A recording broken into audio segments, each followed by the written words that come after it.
Audiobook da Revista Espírita de 1860. Maio, item 2. História do espírito familiar do Senhor de Corace. Devemos a gentileza de um de nossos assinantes a interessante notícia que se segue, tirada das crônicas de Froissart, provando que os espíritos não são uma descoberta moderna. Pedimos permissão aos nossos leitores para relatá-la no estilo da época, século XIV, ela perderia a sua originalidade, caso fosse traduzida para a linguagem moderna. A Batalha de Juberot é célebre nas crônicas antigas. Ocorreu durante a guerra que João, rei de Castela, e Diniz, rei de Portugal, travaram para sustentar suas respectivas pretensões sobre o último reino. Os castelhanos e os bearneses foram reduzidos a pedaços. O fato que Froissart relata nessa ocasião é dos mais singulares. Lê-se no capítulo 16 do livro 3 de sua crônica que, no dia seguinte à batalha, o conde de Foix foi informado quanto ao seu resultado, o que a distância dos lugares tornava inconcebível naquela época. É um escudeiro do conde Foix que narra a Froissart o fato em questão, todo o dia de domingo, e o dia de segunda-feira e o de terça-feira seguinte, estando o conde de Foix em seu castelo, em Hortais, apresentava o semblante tão fechado e tão duro que dele não se arrancava uma única palavra. Durante esses 3 dias não quis sair de seu quarto, nem falar ao cavaleiro, nem ao escudeiro, por mais próximo que estivessem, a menos que os chamasse, e ainda aconteceu que ordenou se afastassem aqueles com os quais não desejava trocar uma só palavra naqueles 3 dias. Quando chegou terça-feira à noite, ele chamou seu irmão, Arnaud Guillaume, e lhe disse baixinho, e nossa gente enfrentou dificuldades que me enfureceram, pois, como lhes dissera ao partirem, acabaram sendo assaltados em viagem.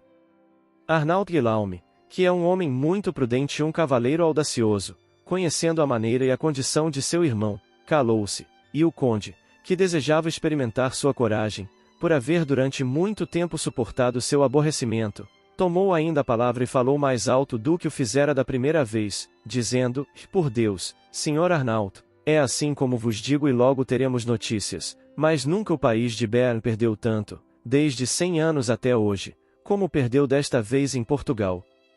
Vários cavaleiros e escudeiros que estavam presentes e que viram e compreenderam o conde, não ousaram falar.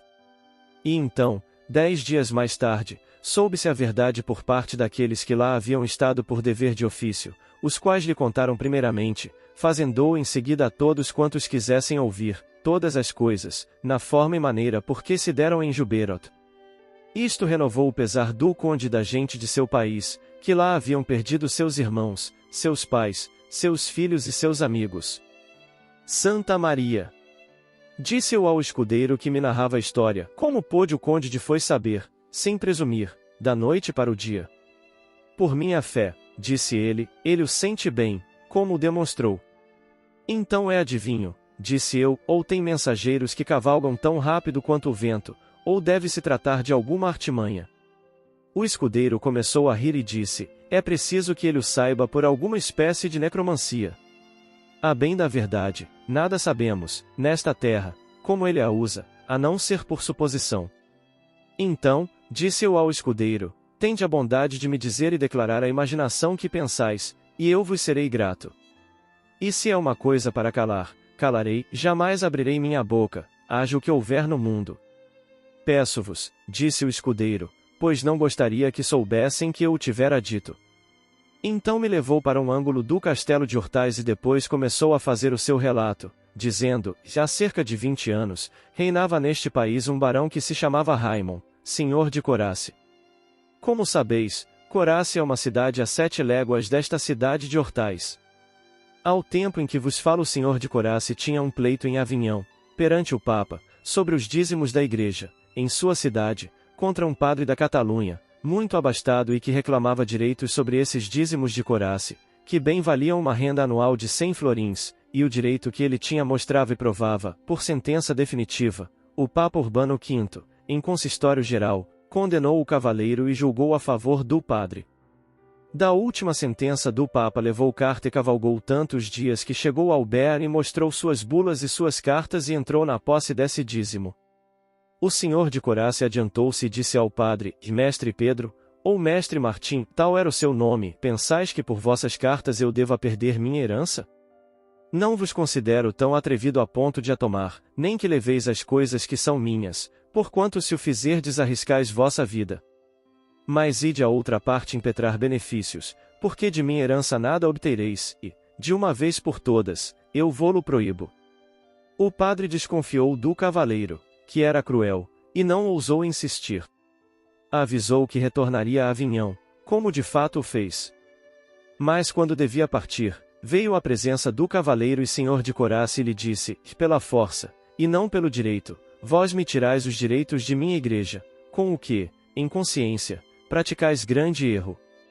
Não sou tão forte neste país como vós o sois, mas sabei que o mais cedo que eu poder, eu vos enviarei um campeão que temereis mais do que a mim. O senhor de Corace, não levando em consideração essas ameaças, disse-lhe, e vai a Deus, vai, faze o que puderes, eu não temo, morto ou vivo, já por tuas palavras não perderei minha herança. Assim se foi o padre e voltou, não sei para onde, para Catalunha ou para Avignon, e não esqueceu o que havia dito ao partir o senhor de Corace, porque, quando o cavaleiro menos pensava, cerca de 3 meses depois, em seu castelo, enquanto dormia em seu leito, ao lado de sua mulher, surgiram mensageiros invisíveis que começaram a revolver tudo quanto encontravam no castelo, parecendo que queriam tudo arrasar, desferindo golpes tão grandes no quarto do senhor que a dama, que lá estava, ficou completamente apavorada. O cavaleiro ouvia tudo isso muito bem, mas não emitiu uma só palavra, por não querer demonstrar falta de coragem. Assim, foi bastante astucioso para enfrentar todas as aventuras. Essas confusões e desordens em vários locais do castelo duraram muito tempo, cessando depois. Na manhã seguinte todos os hóspedes se reuniram e vieram ao senhor, a hora em que ele se levantou, e lhe perguntaram, Senhor, não ouvistes o que ouvimos esta noite? O senhor de Corace disse que não. Que coisas ouvistes? Então lhe falaram sobre a tempestade que se abateu no castelo, derrubando e quebrando toda a louça da cozinha. Ele se pôs a rir e disse que eles haviam sonhado e que fora apenas o vento. Em nome de Deus, disse a senhora, eu também ouvi. Quando, em seguida, veio a outra noite, ainda voltaram aquelas tempestades, provocando maior barulho que antes e dando golpes tão grandes nas portas e nas janelas do quarto do cavaleiro que parecia que tudo ia romper-se. O cavaleiro saiu do leito e não pôde nem quis obter o que desejava. Quem é que bate assim a esta hora à porta do meu quarto? Logo lhe responderam, e sou eu. O cavaleiro perguntou-lhe, quem te envia? Envia-me o padre da Catalunha, a quem fazes grande mal, porque lhe tiras os direitos de seus benefícios. Não te deixarei em paz enquanto não lhe prestares boa conta e ele não ficar contente. O cavaleiro perguntou, como te chamas, tu que és tão bom mensageiro? Chamam-me Orton. Orton, disse o cavaleiro, o serviço de um padre nada te vale. Ele te dará e te fará muito sofrimento. Se queres crer-me, peço-te, deixa-me em paz e serve-me, e eu te serei muito grato. Orton julgou por bem responder, porque logo se aproximou do cavaleiro e lhe disse, quereis? Sim, disse o cavaleiro, mas que não faças mal a ninguém nesta casa.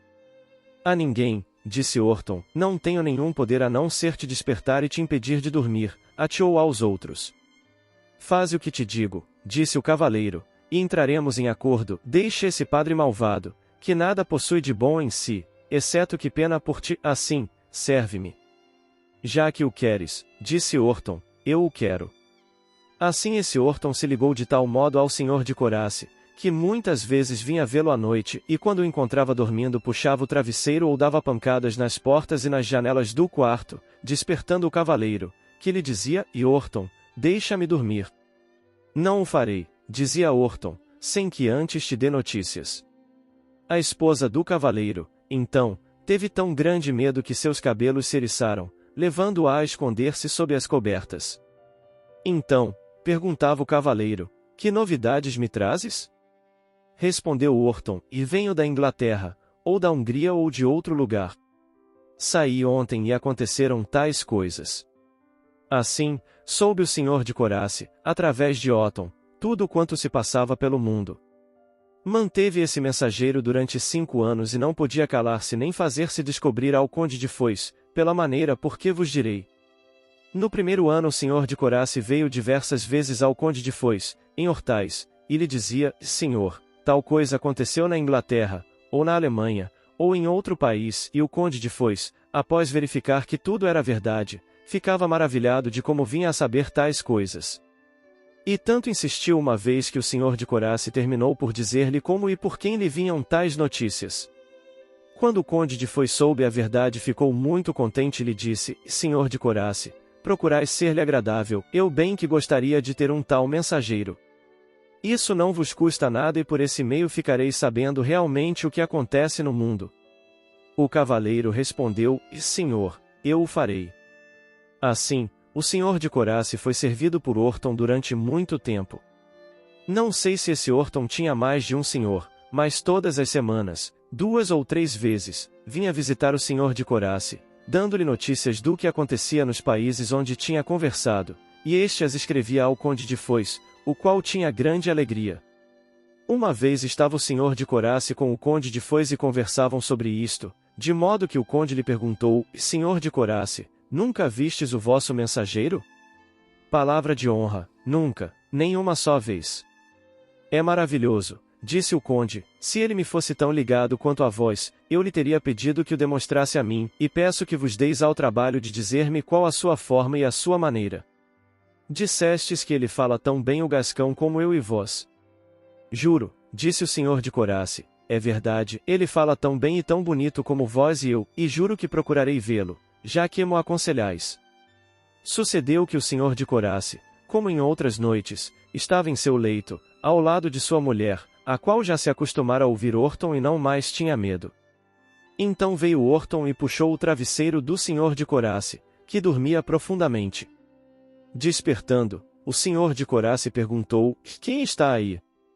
Sou eu, respondeu Orton. E lhe perguntou: De onde vens? Venho de Praga, na Boêmia. Quanto? Disse ele. Tudo bem. 60 dias, respondeu Orton. E vieste tão cedo? Sim, por Deus, vou tão rápido quanto o vento, ou mais. Então tens asas? Nenhuma, disse. Como, então, podes voar tão rápido? Respondeu Orton: Não tendes senão que ouvir as notícias que vos trago.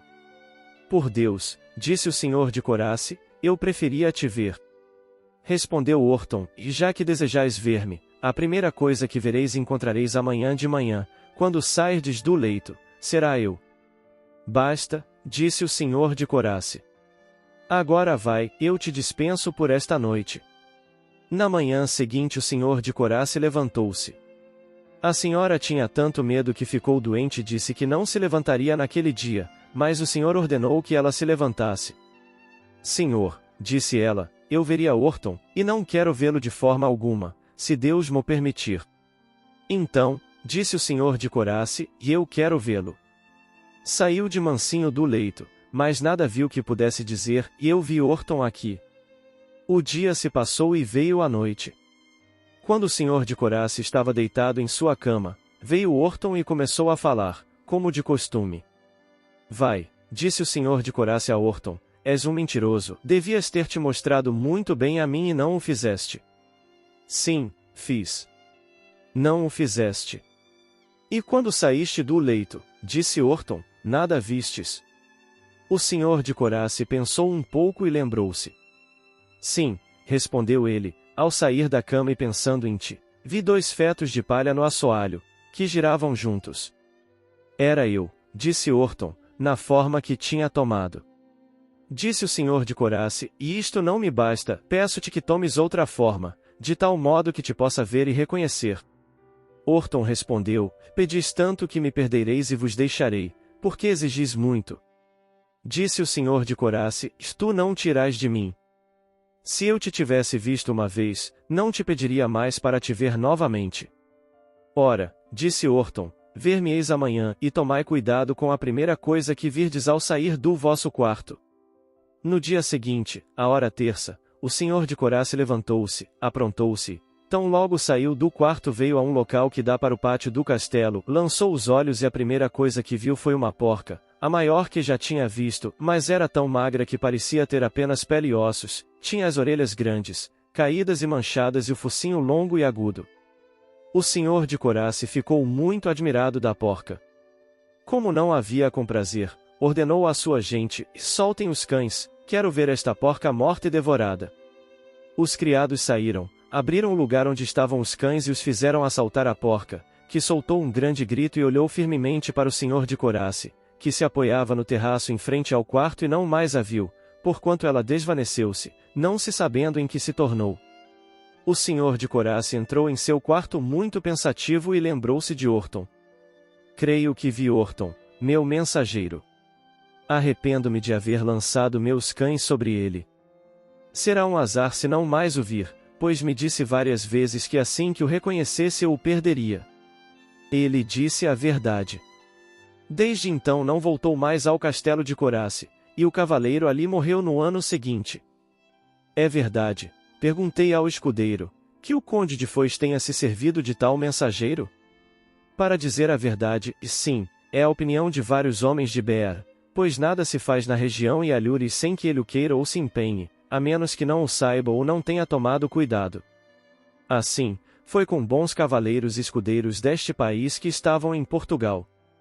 A graça e o renome que ele tem por isto lhe foi de grande proveito, porque não perdia em casa o valor de uma colher de ouro ou de prata, nem coisa alguma sem que logo desse falta.